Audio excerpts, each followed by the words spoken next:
এই যে শোনো, আমি শাকিব খানের মতো তোমাকে রেখে অন্য কোনো মেয়ের দিকে তাকাবো না। আবার বাপ্পারাজের মতো তোমাকে কখনোই আমার জীবন থেকে হারাতে দিব না। আমি সালমান শাহের মতো সহজেই তোমার মনে জায়গা করে নিতে চাই। তুমি আমাকে আরফিন শুভর মতো বিশ্বাস করতে পারো। আমি জুবানের মতো তোমাকে কখনো মন খারাপ হতে দিব না। মোশাররফ করিমের মতো সবসময় তোমাকে হাসি খুশি রাখবো। তোমার মিশা সওদাগরের মতো অনেক বেশি রাগ হলে তুমি কাজী মারুফের মতো আমায় গালি দিও। আবার রুবেলের ক্যারাটির মতো চাইলে আমাকে মায়েরও দিও। রিয়াজের মতো তুমি সবকিছু এলোমেলো করে দিও।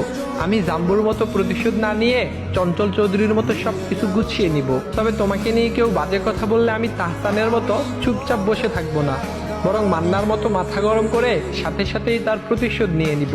আমি হয়তো মুশফিকুর ফারহানের মতো গুছিয়ে কথা বলতে পারি না, তবে আমি অপূর্বর মতো গুছিয়ে তোমাকে ভালোবাসবো।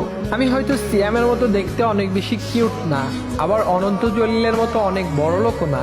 আমি হয়তো দেখতে ডিপজলের মতোই কালো, আবার জসিম খানের মতোই গরিব, তবে আমি আফরান নিশোর মতো আমার সর্বোচ্চ দিয়ে তোমাকে ভালোবাসবো। আমি নায়করাজ রাজ্জাকের মতো জীবনের শেষ দিন পর্যন্ত শুধু এবং শুধুই তোমাকেই ভালোবেসে যাব।